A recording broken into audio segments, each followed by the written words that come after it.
ভোটের দ্বিতীয় দফার কদিন আগেও ফের নতুন আরও 2 বদলির নির্দেশ দিল নির্বাচন কমিশন।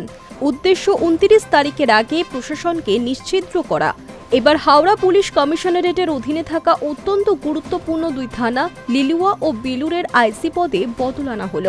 রবিবার 26শে এপ্রিল পশ্চিমবঙ্গ পুলিশের এডিজি আইন শৃঙ্খলার তরফে এই নির্দেশিকা জারি করা হয়েছে। কারা পেলেন নতুন দায়িত্ব? কমিশনের নির্দেশ অনুযায়ী হাওড়া কমিশনারেটের 2 পুলিশ ইন্সপেক্টরকে নতুন দায়িত্বে পাঠানো হয়েছে। সুজয় তুঙ্গ হাওড়া পুলিশ কমিশনারেটে কর্মরত এই ইন্সপেক্টরকে লিলুয়া থানার আইসি হিসেবে নিয়োগ করা হয়েছে।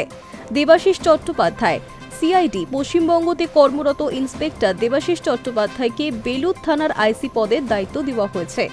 নির্দেশিকায় স্পষ্ট করে জানানো হয়েছিল যে নবনিযুক্ত কর্মকর্তাদের 26শে এপ্রিল 2026 রাত 10টার মধ্যেই ইতিবাচকভাবে নতুন কর্মস্থলে যোগদান করার কথা। কমিশন সূত্রে খবর, নির্বাচনের সময় আইন শৃঙ্খলা পরিস্থিতি বজায় রাখা এবং জনস্বার্থেই এই সিদ্ধান্ত নেওয়া হয়েছে। মূলত হাওড়ার কিছু স্পর্শকাতর এলাকায় প্রশাসনিক নিয়ন্ত্রণ আরও জোরালো করতেই এই বদলি বলে মনে করা হচ্ছে। ভোটের ময়দানে 1 ইঞ্চি জমিও ছাড়তে নারাজ কমিশন। গত কয়েকদিনে রাজ্যের বিভিন্ন প্রান্তে প্রশাসনিক রদবদলের যে ধারা দেখা যাচ্ছে, হাওড়ার এই পদক্ষেপ তারই একটি অংশ বলে মনে করছেন রাজনৈতিক বিশ্লেষকরা। Hi News network.